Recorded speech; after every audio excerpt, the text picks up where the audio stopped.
Part 1. Mother's Day. Just the mention of it makes my stomach clench. It's like an annual pop quiz I'm perpetually unprepared for, a yearly reminder of the gaping hole where my real mom used to be. The memories I have are fragments. The scent of her lavender perfume, the way her laughter bubbled up from her chest, the worn-out copy of Goodnight Moon she read to me every night. They're beautiful, but fragile, like butterfly wings that crumble at the slightest touch. Then there's Carol, my dad's wife, my stepmother, and the embodiment of, well, beige. If beige were a person, it would be Carol. Not just her wardrobe, though that's a masterpiece of muted tones, tan cardigans, cream-colored slacks, taupe blouses that blend seamlessly into the background. No, it's more than that. It's her personality, her demeanor, her entire vibe. She's the human equivalent of elevator music, pleasant but utterly forgettable. Don't get me wrong, Carol's not a villain. She's not plotting to poison my tea or lock me in the attic.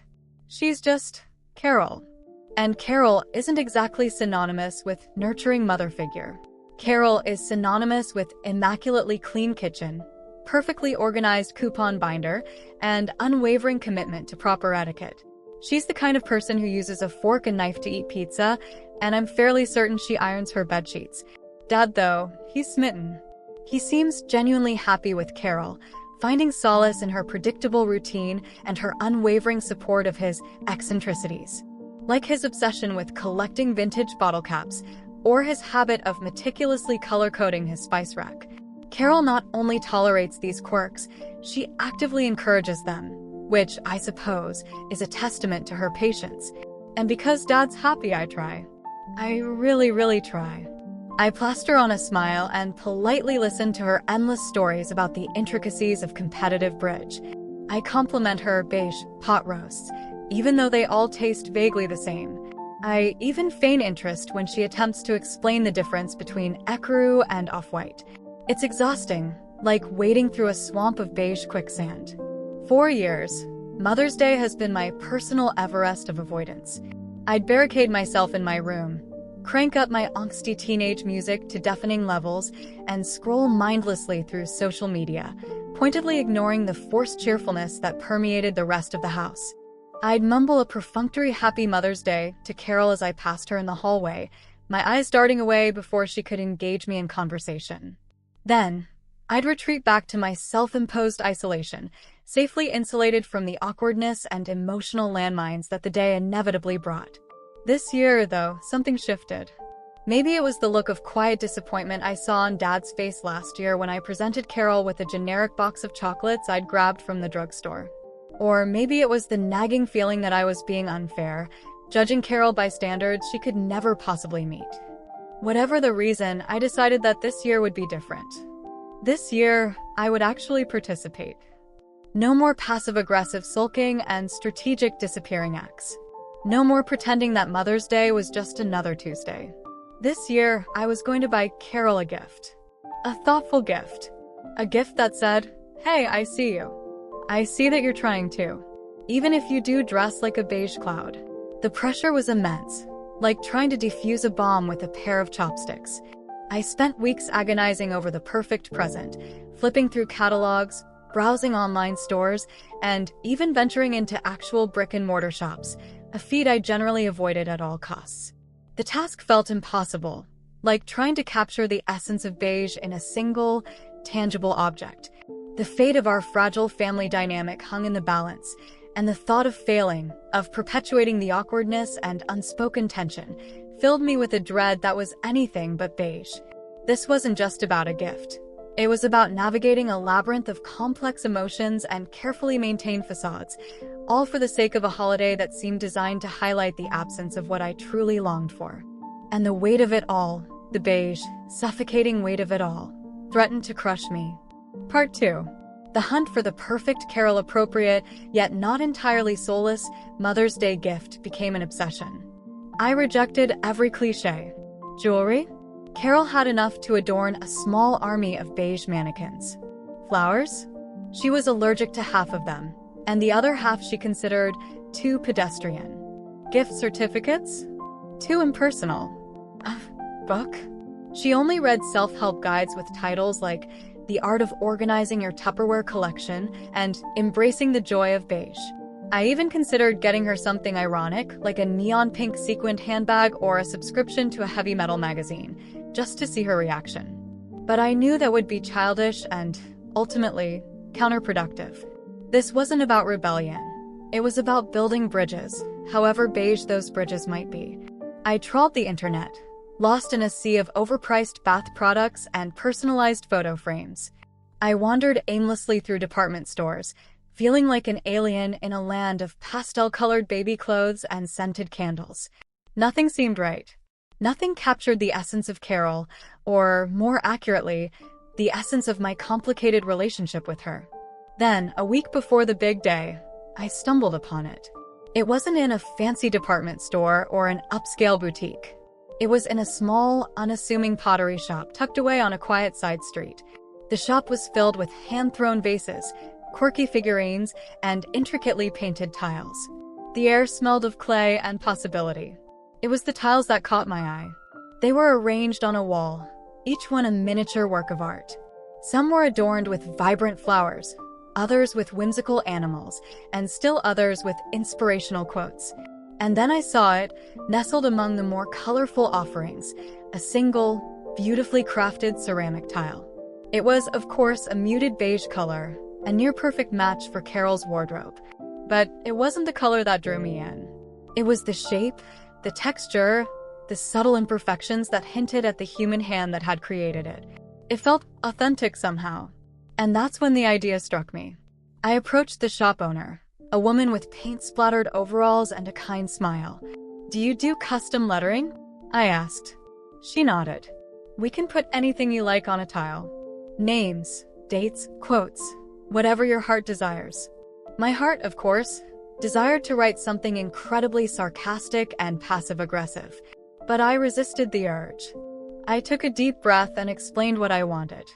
I wanted a short, simple phrase, something that would capture the unique nature of my relationship with Carol. Something that would be both truthful and slightly subversive. The woman listened patiently, her eyes twinkling with amusement. When I finished, she nodded. "I think I know exactly what you're going for," she said. "Give me a few days, and I'll have it ready for you." I left the shop feeling a strange mix of anxiety and excitement. I had no idea how Carol would react to the gift, but I knew that it was the right one. It was a gamble, a high-stakes bet on whether she would understand the subtle humor, the underlying message, the unspoken emotions that lay beneath the surface of our beige-tinged relationship. When I picked up the tile a few days later, I was nervous. The phrase was perfect, elegant cursive script, and the beige on beige was perfect. The subtle humor danced between the lines of the letters, just waiting to be seen. The gift was in a small, elegantly wrapped box from a local boutique.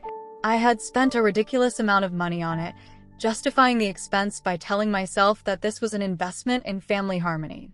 I placed it carefully on the table next to her plate at brunch, feeling a weird mix of anticipation and dread. The day had arrived, and there was nothing I could do now but wait and see what the outcome would be. Part 3. The Sunday morning of Mother's Day dawned with the kind of oppressive cheerfulness that felt almost mocking. Sunlight streamed through the windows, illuminating the dust motes dancing in the air and highlighting the subtle imperfections in Carol's beige floral arrangement. The aroma of Dad's signature blueberry pancakes, usually a comforting scent, hung heavy in the air, laced with an undercurrent of anxiety. The brunch itself unfolded with the predictable rhythm of a carefully choreographed dance. Dad, ever the enthusiastic host, beamed from ear to ear, refilling coffee cups and making overly effusive compliments about Carol's new beige dress. Carol, equally composed, politely made small talk about her bridge club's recent tournament and the upcoming garden club luncheon. I sat across from them, a silent observer, picking at my pancakes and trying to avoid eye contact with anyone who might want to engage in a heartfelt discussion about the meaning of Mother's Day. Every time Carol looked my way, she gave a smile that didn't quite reach her eyes, and it made me feel even more nervous. I couldn't help but wonder what was going through her head. Did she suspect something? Did she sense the hidden meaning behind my carefully chosen gift? Or was she simply oblivious, content in her beige-tinted bubble? The tension in the room was almost palpable, a thick fog of unspoken emotions swirling around the table. Dad, bless his oblivious heart, seemed blissfully unaware of the underlying currents, chattering on about the weather forecast and the upcoming baseball season. I desperately wished I could trade places with him, to be shielded from the impending confrontation, to escape the weight of my own carefully constructed plan. Finally, after what felt like an eternity of strained conversation and forced smiles, Dad cleared his throat and turned to Carol. "Carol, honey," he prompted, his voice brimming with anticipation, "why don't you open Sarah's gift?" Carol gave me a tight smile, a polite but distant expression that revealed nothing of her inner thoughts. She reached for the small, elegantly wrapped box, her fingers tracing the delicate ribbon with practiced precision.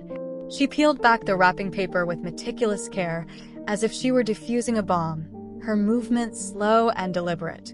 The silence in the room was deafening, broken only by the soft rustle of paper and the rhythmic ticking of the grandfather clock in the hallway. With a final flourish, she lifted the lid of the box, revealing the carefully nestled tile within. She picked it up, turning it over in her hands, her expression unreadable. "Oh, how lovely, Sarah," she said, her voice just a little too bright, a little too forced. "What a unique gift." She held it up for my dad to see, her smile unwavering. He squinted at the inscription, his brow furrowed in concentration.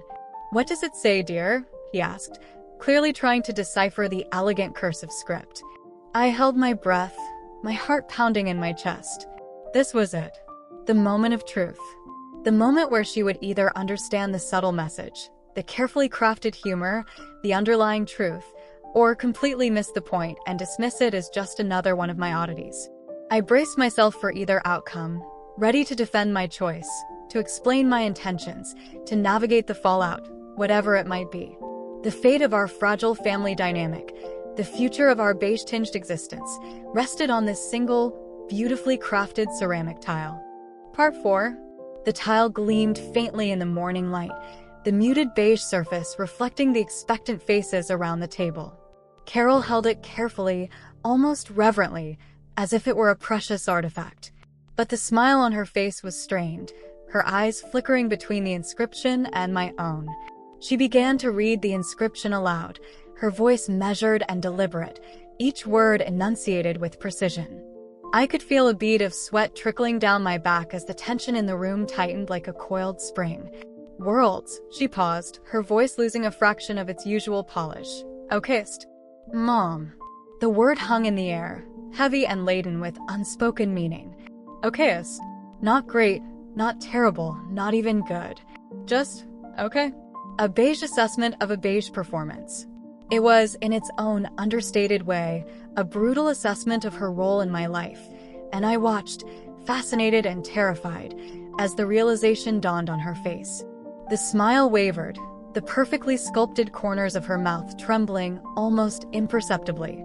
Her perfectly manicured eyebrows, usually frozen in a state of permanent, slightly surprised arch, twitched almost imperceptibly.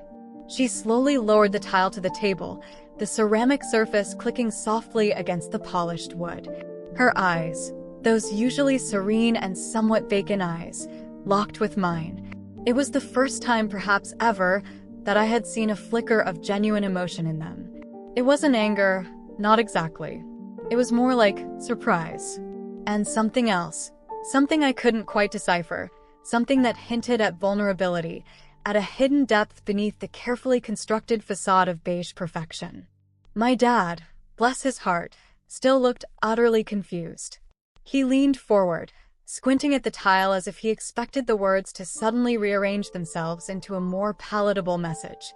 "Okayest," he repeated, his brow furrowed in bewilderment. "What does that even mean, Carol?" Carol didn't answer. She simply stared at me, her eyes boring into mine. I could feel my own heartbeat pounding in my ears, a frantic drumbeat against the sudden silence of the room. The air seemed to crackle with unspoken tension, every molecule charged with the weight of our unspoken history. I knew I had crossed a line. I had shattered the carefully constructed peace, the fragile truce that had allowed us to coexist, if not exactly thrive, as a family. I had taken a risk, a calculated gamble, and now I was about to find out whether it had paid off or whether I had just made everything irrevocably worse. But despite the fear, despite the guilt, a small part of me felt a strange sense of exhilaration. For the first time in years, I felt like I was truly seeing Carol, not as the perfectly polished stepmother, not as the queen of beige, but as a real person, with real feelings, with real insecurities. And for the first time, I felt like she was seeing me too. Not as the sullen teenager, not as the rebellious daughter, but as someone who was trying, in her own awkward and unconventional way, to connect with her, to acknowledge her, to break through the layers of beige that had separated us for so long. This small beige tile had made the room feel like a battlefield. Part 5. The silence stretched, taut and unbearable, like an overdrawn violin string about to snap.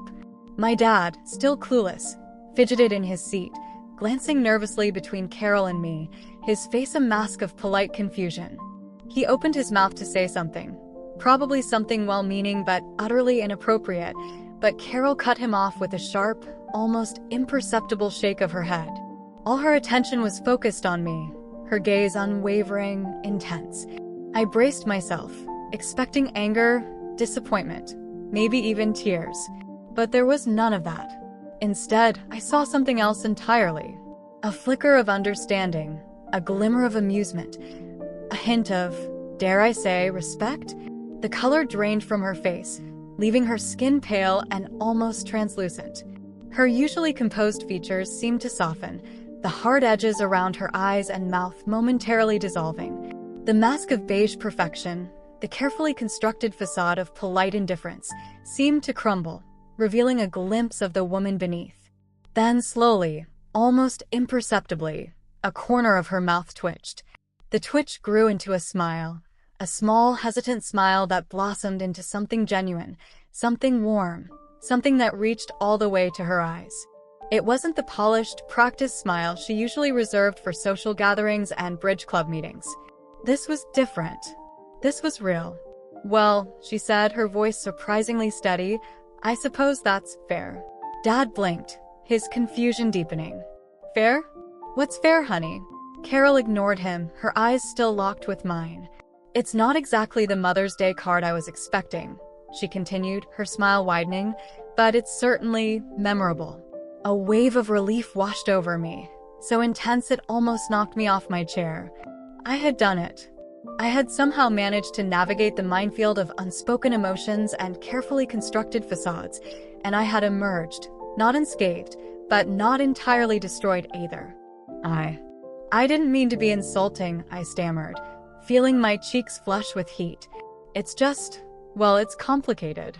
I know, she said softly, her eyes softening even further. Relationships are complicated, especially stepmother-stepdaughter relationships. She reached across the table and took my hand, her touch surprisingly gentle. Thank you, Sarah, she said, her voice sincere. For being honest. For being you. For the first time, I felt like I was truly connecting with Carol, not as my stepmother, not as the queen of beige, but as a fellow human being, someone who was trying, just like me, to navigate the complexities of life. Dad, finally realizing that the conversation was not about to descend into a screaming match, let out a relieved sigh. Well, he said, clapping his hands together, who wants more pancakes? The rest of the brunch passed without incident. The tension in the room had dissipated, replaced by a newfound sense of ease, a fragile but promising connection between Carol and me. The world wasn't suddenly perfect, and I doubted that Carol would be trading in her beige wardrobe for a collection of neon pink sequin dresses anytime soon. But something had shifted. A crack had formed in the carefully constructed facade of beige perfection, allowing a sliver of sunlight to shine through. Carol felt less like a stepmother, and more of just Carol. And I realized, with a surprising sense of hope, that maybe, just maybe, that was okay. Maybe okayest was enough. As we cleared the table together, a task we had never before undertaken as a unified team, Carol smiled, a real smile, not one of politeness, not one of forced pleasantry, but one of genuine warmth. You know, she said, I might just have to hang that tile in the guest bathroom. It'll be a conversation starter. And in that moment, I knew that we were going to be okay. Maybe not perfect, maybe not exactly the Hallmark card version of a family, but okay. And that, I realized, was a pretty good start. The beige battlefield was quiet,